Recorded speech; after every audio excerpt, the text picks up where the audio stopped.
Qué bueno es cuando algo que iniciamos lo podemos terminar y podemos alegrarnos porque hemos concluido algo que tal vez nos costó mucho trabajo o poco, pero estamos satisfechos de los resultados.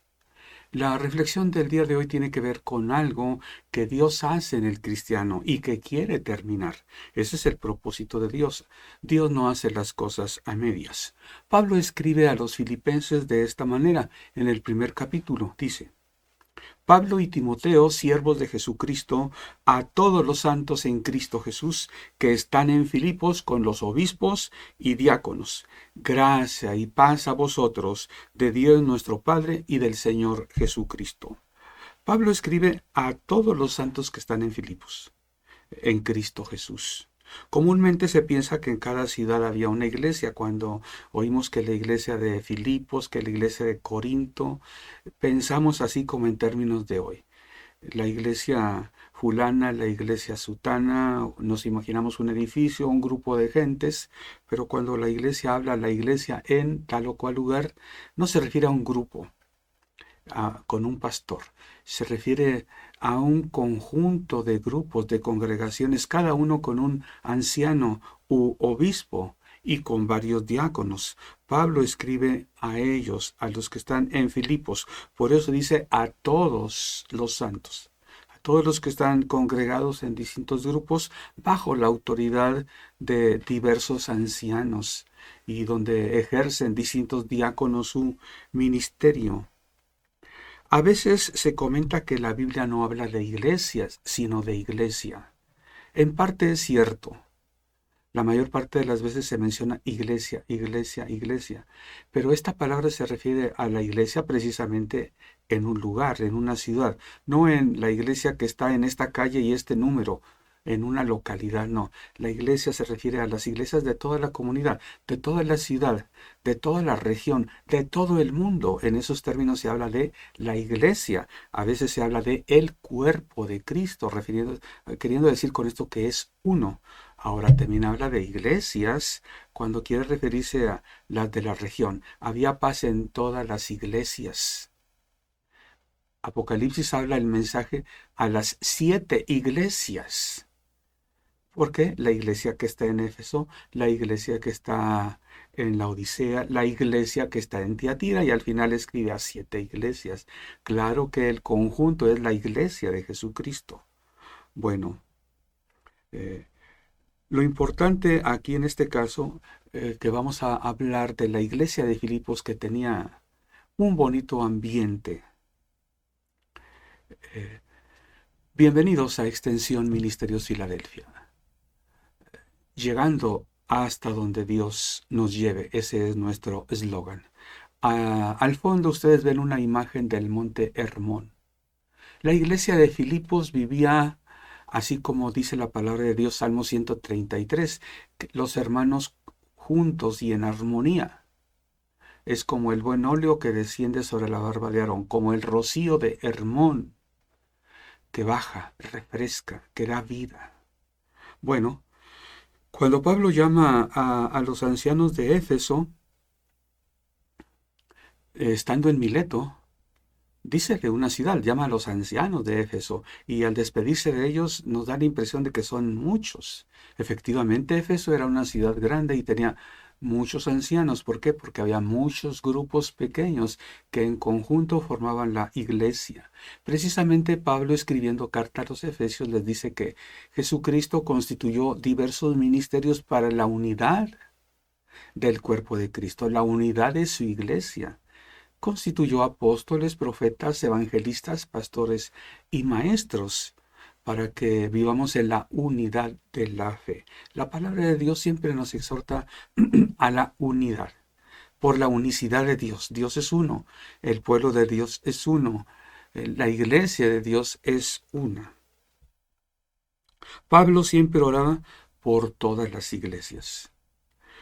Por eso les menciona a los de Filipos, a los hermanos de Filipos, que se acuerda de ellos y da gracias a Dios por ellos, siempre que se acuerda de ellos en todas sus oraciones, rogando con gozo por todos ellos. Cuando nos acordamos a veces de algunas personas, pensamos, ¿cómo estará? ya se habrá aliviado, por fin le darían el trabajo, por fin dejaría el trabajo. Hace mucho que no lo veo, se habría ido a otro país y a veces nos preocupamos según lo último que hayamos tenido de noticias de esta persona. Igualmente de alguna iglesia, cuando nos acordamos de una iglesia, no siempre es con paz y tranquilidad. A veces pensamos, ¿cómo estará esta iglesia? ¿Ya se habrán reconciliado? ¿Habrán terminado separándose? ¿Habrán terminado en paz? ¿Ya tendrá pastor? Y etcétera, etcétera. Pero cuando Pablo se acuerda de Filipos, de la iglesia que está ahí, es con gozo. Pablo tenía muy bonitos recuerdos de esta iglesia. Desde el principio, Pablo recordaría que él recorrió algunas regiones, Iconio, Listra. Ahí precisamente en Listra se hizo acompañar de Timoteo, lo invitó. Tenía poco Timoteo con Pablo cuando llegaron a Filipos. En la iglesia de Filipos conocían a Pablo y a Timoteo también, por eso en la carta la escribe a nombre suyo y de Timoteo. Bueno, Pablo quiso predicar en Bitinia, en Asia, el Evangelio, el Señor no le permitió, ni en Bitinia ni en Asia, pero tuvo una visión que lo enviaba Dios a Macedonia. Pasa a Macedonia. Bueno, esos eran los recuerdos del apóstol Pablo. Después, ahí en ese lugar, estando en Macedonia, en Filipos. Filipos era, dice, la primera región, la primera ciudad de Macedonia, la primera que visitó Pablo. Bueno, en ese lugar conoció a Lidia. Lidia fue una mujer próspera, empresaria, emprendedora, eh, que le dijo a Pablo, entra a mi casa y ahí hospédate. Luego el carcelero más adelante le pedía, entra a mi casa, tienes que entrar a mi casa a predicar. Bueno, en estos términos, Pablo podría recordar la experiencia. En Filipos Dios lo mandó y todo el mundo ahí le dijo, entra, pasa, eres bien recibido. Ahí se formó la primera iglesia de la región de Macedonia y Acaya. Macedonia está al norte de Acaya. Acaya es la región donde es Grecia, Corinto y otras ciudades hasta el mar. Fue una ciudad famosa antes que fuera el gran imperio griego.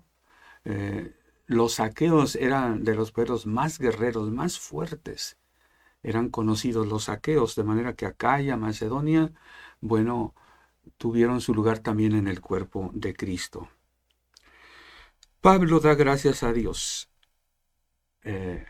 por ellos. El 4 dice, rogando con gozo por todos vosotros. Hay veces que nosotros oramos por alguien. Pablo no les dice, oro por ustedes, le dice, rogando por vosotros. No es lo mismo orar que rogar, ¿verdad? Algunas oraciones son con ruego, pueden incluirlo cuando decimos orar, pero es algo más elemental. Rogar incluye todo nuestro ser ahí en la oración. No nada más pedimos, eh, derramamos nuestro corazón ante Dios por esa petición, por esa necesidad cuando rogamos. Y Pablo, aunque no tenía motivos de preocupación, pero rogaba por ellos. ¿Por qué? Porque Pablo sabía lo que es la vida, que pone trabas, obstáculos a la vida cristiana. Hay cristianos que comienzan su vida, pero tropiezan, se desvían, se detienen, se estancan. Y hay igualmente iglesias también, iglesias que prosperan, iglesias que retroceden, que se estancan, que se acaban. De esta manera Pablo oraba por el presente y el futuro de la iglesia, recordando el pasado con alegría por todo lo que Dios había hecho.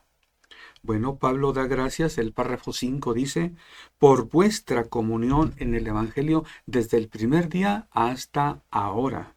La comunión en el Evangelio es la participación con los demás cristianos de la vida cristiana. Por eso es que vemos aquí el Monte Hermón. El Monte Hermón es sinónimo de bendición para el pueblo de Dios. Bueno, ahí viene el rocío que riega toda la región y de allá viene el río Jordán que atraviesa todo Israel. En esa región se llama Banias. Bueno, qué bendiciones Dice el Salmo 133, habitar los hermanos juntos en armonía. Eso representa el monte Hermón. Bueno, la iglesia de Filipos dice desde el primer día hasta ahora tienen comunión. La palabra comunión aquí es koinonía, que se traduce como sociedad, participación, interacción, compañerismo, participación. Más comúnmente se emplea esta palabra koinonía para referirse a esas reuniones que tienen los cristianos de reunión social, de camaradería, de convivir, de compartir alimentos, etcétera. Pero koinonía es más que eso, no se aplica solamente a la interacción social. Pablo aquí la emplea para referirse a la comunión en todos los aspectos, principalmente espiritual con todas las iglesias. Cuando vivimos la vida cristiana, tenemos que ser conscientes que la hemos de vivir con todo el cuerpo de Cristo. Cuando somos parte de una iglesia local, somos parte de, no podemos vivirla al lado. No podemos ser observadores en una iglesia. Tenemos que ser parte de, y esto de koinonia es eh, comunión. Bueno, el texto griego dice koinonia eis tu evangelium. La comunión en el evangelio es otra expresión. Lo cierto es que esto habla de un entrar, de un participar. Eis es entrar. No es en, es entrar. La idea es entrar. Sí incluye, sí es en, pero estás en porque entraste. Y el énfasis aquí del texto, literalmente quiero decir, el texto griego está diciendo entrar. La vida cristiana es un entrar, porque ahí hay algo. Yo vengo de fuera, entro. La Biblia dice que somos bautizados en un cuerpo. Llegamos, nos sentimos como extranjeros. No sé si recuerdas la primera vez que fuiste a una iglesia. Tal vez no saludaste a casi nadie o casi nadie te saludó, pero después convives, alegras y eres uno con. Eso debemos ser los cristianos, todos los cristianos de todas las iglesias, uno con tu iglesia local. Y la iglesia local debe ser una con la iglesia en la región, en la comunidad. Así debiera ser. Eso era en el Nuevo Testamento. Por eso los que defienden que y los que dicen que en el Nuevo Testamento se habla de iglesia, no de iglesias. Bueno, para vivir la vida cristiana tienes que entrar, tienes que pasar y hacerlo desde luego con confianza. Los hermanos de Filipos desde el principio habían participado con Pablo y con las iglesias. Dice Pablo que se dieron a él, se dieron a Dios primeramente y luego se dieron a sí mismos, a Pablo y a las demás iglesias. Dios le dice a Pablo, pasa a Macedonia. Lidia le dice, entra a mi casa. El carcelero le dice, entra a mi casa. Los cristianos tienen que definirse en todos los aspectos. Tienes que estar o dentro o fuera. Tal vez nos podrían ayudar a entender lo que es esto Enrique y Beto. ¿Te acuerdas de Plaza Sésamo? Dentro, fuera. Dentro, fuera. Dentro, fuera. ¿Tú dónde estás en tu iglesia? ¿Estás dentro o estás fuera? Si estás en la puerta, si estás en la orillita, no estás dentro. Bueno, aún, mira, un ejemplo que recordé.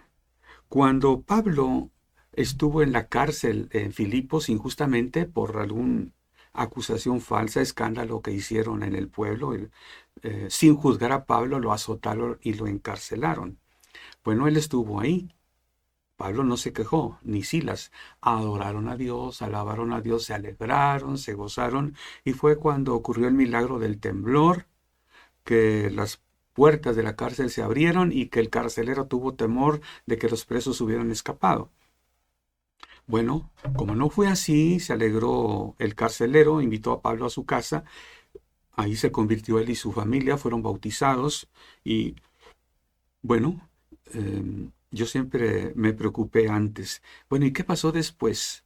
¿Cuándo salió Pablo de la cárcel? No había puesto mucha atención en el proceso. Hasta hace algunos años me di cuenta que los magistrados se dieron cuenta que supieron que Pablo era ciudadano romano. Lo habían azotado sin juicio, era una injusticia tremenda. Los magistrados podían haber pagado caro si Pablo los acusara ante autoridades superiores. De manera que con temor mandaron decirle a Pablo, y el carcelero le dio el recado. Dicen los magistrados que ya te vayas. Y Pablo le dice, después de habernos azotado y encarcelado, siendo ciudadanos romanos, no habiendo juicio de por medio, ahora nos dicen que nos vayamos. No, que vengan ellos a decirnos que nos vayamos.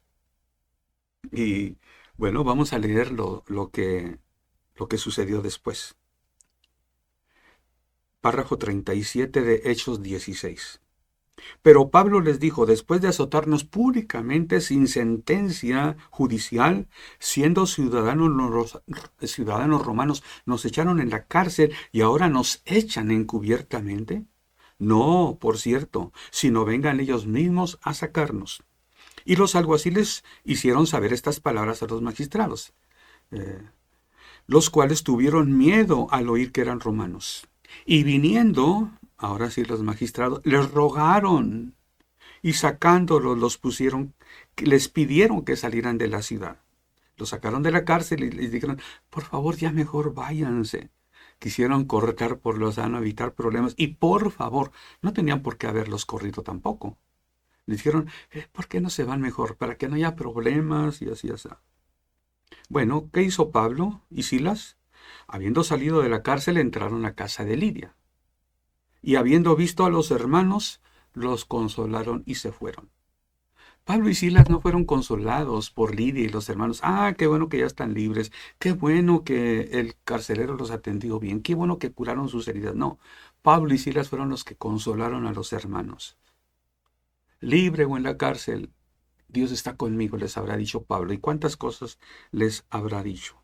Bueno, Pablo se definió bien. Yo soy ciudadano romano, cometieron una injusticia conmigo. Ustedes me metieron, ustedes sáquenme. No es de que yo entro y salgo así nada más. Pablo se define, se autodefine. Yo tengo libertad. Ustedes me la quitaron. Vengan y ustedes reconozcan su falta. Se autodefinió. Tú tienes que definirte, autodefinirte. ¿Estás dentro o estás fuera? Bueno, tú, si eres miembro de una iglesia, sigue yendo a esa iglesia, participa. Tienes que verte como parte de. Si hay algo que impide para que no seas parte de, habla con el pastor. Y tú dile de tu situación, que él te oriente para que hagas lo mejor. Porque tú tienes que hacer lo mejor, tienes que ser parte de. Y las cosas que hagas tienen que ser lo mejor. Tu vida tiene que ser la mejor de las vidas posibles en la mejor de las iglesias posibles, parafraseando a Leipzig. Bueno, el párrafo 12 dice, estando persuadido de esto, que el que comenzó en vosotros la buena obra, la perfeccionará hasta el día de Jesucristo. Tú tienes que ver dónde estás ubicado, tú tienes que dar lo mejor para que Dios continúe la obra que está en ti. Por ahí cuentan de un pastor que predicó un sermón. Los hermanos, qué buen sermón, pastor, Dios lo bendiga, y contentos. A la siguiente semana volvió a predicar el mismo sermón. Algunos se voltearon a ver entre sí, comentaron. Tal vez al pastor se le olvidó que ya predicó. Bueno, a cualquiera le puede pasar. La siguiente semana volvió a predicar el mismo sermón, de modo que ya hubo quien se atrevió a decirle, pastor, ya van 3 veces que nos predica lo mismo. Y dice, sí, tengo otro sermón para predicar, pero ustedes tienen que hacer lo que les dije en estas 3 ocasiones. Tenemos que crecer, tenemos que hacer lo que ya sabemos que hay que hacer y hay que hacer lo mejor, de la mejor manera, que tu vida sea la mejor de las vidas posibles. Bueno, aquí en esta iglesia el apóstol Pablo podría gozarse por lo que habían caminado en la vida cristiana, por lo que habían crecido, pero les dice que tienen que ir adelante. Él, de su parte, Pablo como apóstol, está bien convencido que Dios va a perfeccionar la obra, es decir, que Dios va a hacer lo suyo para que la iglesia y los hermanos ahí crezcan, que crezcan. Pero ellos tienen que querer crecer. Ellos tienen que seguir abierto a Dios, a la palabra de Dios y a Pablo y a las demás iglesias y a los demás cristianos de su propia iglesia. La promesa de Dios es que, la promesa que Pablo transmite de parte de Dios es que lo que Dios inició, porque fue Dios el que lo inició, va a terminarlo, va a completarlo hasta que venga Jesús otra vez. Pablo podía ver que el Señor abrió camino, Dios lo hizo. El Señor impidió que fuera a otras partes, me mandó primeramente a Macedonia. Es el Señor el que ha comenzado. Jesús le dijo a sus discípulos, ustedes no me eligieron a mí, yo los elegí a vosotros y los he puesto para que deis fruto. Es lo mismo que Pablo habla a los de Filipos, habla del fruto. Muchos cristianos no dejan a Dios hacer las obras en ellos. Ojalá que tú dejes que Dios te transforme y te lleve en un crescendo hasta que venga Jesús. En el párrafo 7, Pablo les dice, esto me es justo sentir de ustedes porque os tengo en el corazón y en mis prisiones y en la defensa y confirmación del Evangelio, todos vosotros sois participantes conmigo de la gracia. Os llevo en mi corazón, eso lo hemos oído de muchas personas, pero Pablo les dice, y en mis prisiones. Literalmente el texto griego dice, y en mis cadenas. En ese tiempo, con frecuencia, los presos no solo eran encerrados, eran encadenados, les ponían cepos, les ponían cadenas y las fijaban al piso o a la pared. Pablo les dice, eh, están en mis cadenas. Lo que quiere decir, están presentes conmigo. Yo estoy aquí encerrado, pero ustedes están conmigo en mi corazón. A Pablo no le daba pena decir, estoy preso. Por un lado era injusto, por otro lado era por causa del Evangelio. De manera que Pablo quiere animar a los hermanos en Filipos, que no estén tristes porque Pablo está en la cárcel. Pablo lo que quería era predicar el Evangelio. Y aún en la cárcel Pablo podía predicar. Está un ejemplo que los de Filipos lo conocían muy bien. El carcelero con toda su familia conoció el Evangelio gracias a que Pablo estaba ahí. Y bueno, los demás alguaciles también lo conocieron seguramente. Los soldados que estuvieran ahí para eh, completar ahí eh, las autoridades en ese lugar y otros conocerían de Pablo. Se ha hecho patente, Pablo dice, en todo el pretorio, se ha hecho patente la palabra de Dios. De manera que Pablo quería que se alegraran. Bueno, cuando hace tiempo que no veo a algún hermano en la iglesia, una hermana, algún joven, le pregunto a mi esposa, comentamos, ¿cómo estará el hermano o la hermana? ¿Por qué no ha venido? Una de dos. O le ha ido muy bien o le ha ido muy mal. Hay veces que a las personas les va bien y se olvidan de Dios.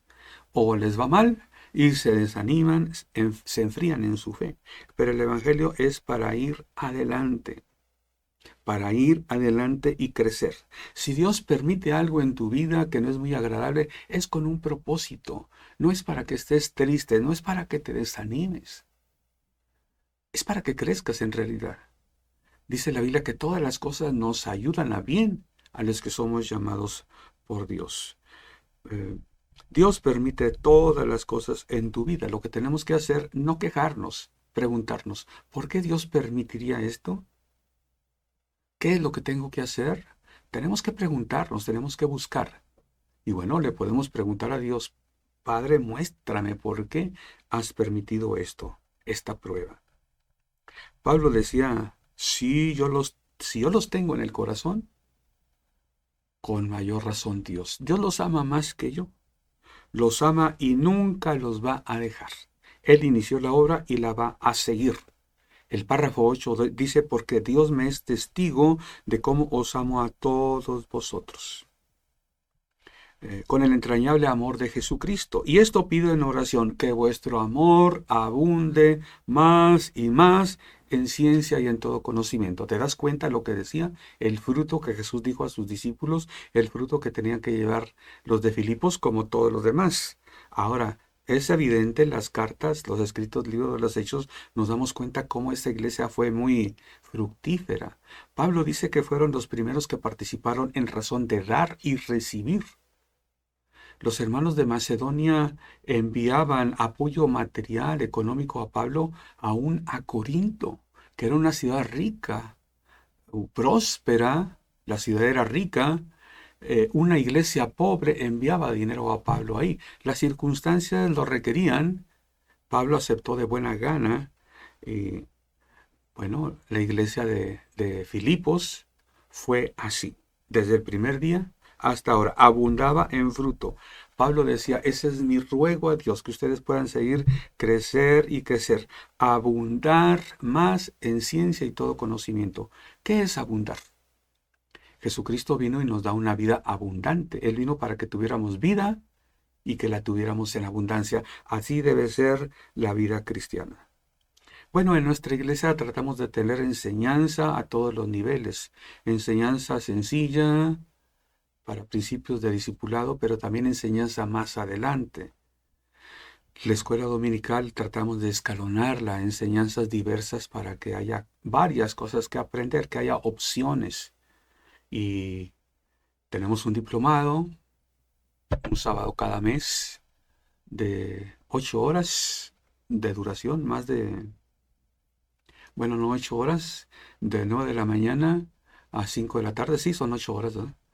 Eh, Tenemos programado otras cosas, enseñanzas especiales para servidores del encuentro y etcétera, etcétera. La idea es que haya oportunidad para todos los cristianos de crecer en ciencia y en todo conocimiento.